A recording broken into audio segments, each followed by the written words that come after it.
Let's be real. In a world that is practically engineered to steal our attention, being able to truly focus has become a superpower. But what if I told you the key to unlocking it isn't some new, fancy app or a super complicated system? Nope, it's a simple idea that's been around for decades, and it all starts with a tomato. So, be honest with me for a second. You sit down at your desk, ready to crush that big project. And then, what happens? Suddenly you're checking your phone, you're scrolling through emails, or you're just kind of staring out the window. That big project? Yeah, it's not happening. If that sounds even a little bit familiar, trust me, you are not alone. I know what you're thinking. A kitchen timer? Seriously?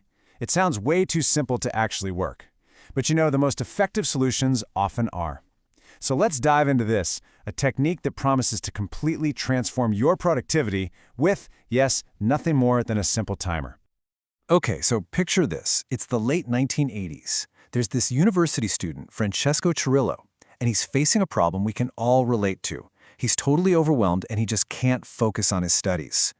So, in this moment of desperate inspiration, he grabs the nearest tool he can find, a kitchen timer. And, as luck would have it, it was shaped like a tomato. And just like that, the Pomodoro Technique was born. It's a method built around this incredibly simple idea: work in short, intense sprints. Each one of those 25-minute blocks of pure, unadulterated focus is called one Pomodoro, which, you guessed it, is the Italian word for tomato, all in honor of that original little timer. So how does it actually work in practice? Well, the whole process is just beautifully straightforward, and it builds into this really powerful cycle of focus and rest. Let's get into the nitty-gritty of how you can build something incredibly powerful with this. Okay, so here's the breakdown. There are 6 basic steps. First, you pick one and only one task. No multitasking allowed here. Second, you set your timer for 25 minutes. Third, you work on that single task with 0 interruptions. When that timer rings, you stop. I mean it, you stop immediately, even if you're mid-sentence. That's when you take a short 5-minute break to completely zone out. You repeat that for 4 cycles, and then, this is the best part, you reward yourself with a longer break, maybe 15 to 30 minutes, to really, truly recharge. Now listen up, because this is the single most important rule that makes this whole technique work. You must protect the Pomodoro. That 25-minute block of time, it's secret, it's indivisible. So if an interruption comes up, a coworker taps you on the shoulder, or you suddenly remember an email you forgot to send, you don't stop. You just quickly make a note of it, tell the person you'll get back to them, and reschedule it for after your focus block is done. The Pomodoro cannot be paused, it cannot be broken. Period.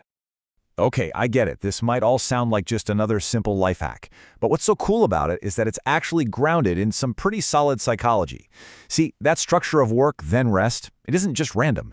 It taps directly into how our brains are actually wired to pay attention.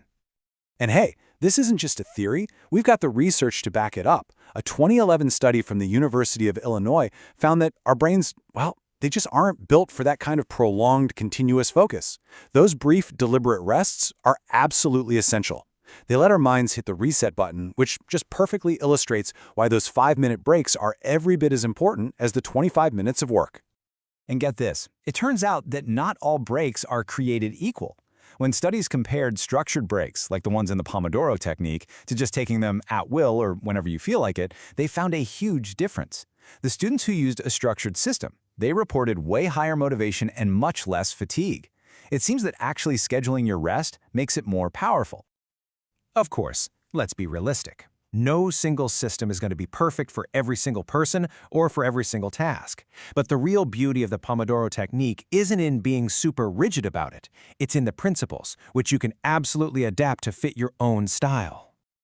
So let's get real for a minute and look at the pros and cons. On the one hand, this thing is amazing for crushing procrastination. I mean, anyone can commit to just 25 minutes, right?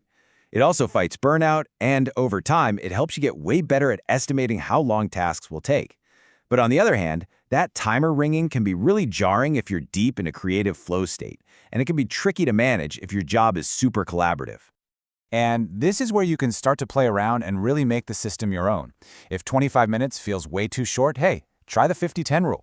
Or if you're really in the zone, maybe even the 90-15 rule for those tasks that need deep, deep immersion. You could even explore something called flow time, where you just work for as long as you feel focused and then take a break when you feel your attention starting to wander. The core idea is always the same. Focused work, then dedicated rest. So, where do you start with all this? Right here, right now. Not tomorrow, not next week. My challenge to you is simple. Try just one Pomodoro. That's it. Pick one task that's been bugging you, set a timer for 25 minutes, turn off all distractions, and just see what happens. Because that one little Pomodoro, it just might become 4. And those 4 might become a full day of incredibly focused, productive, and way less stressful work. The real question isn't whether the technique works, it's what you can accomplish when you finally give your focus the structure it needs to actually thrive. So, how many are you going to do?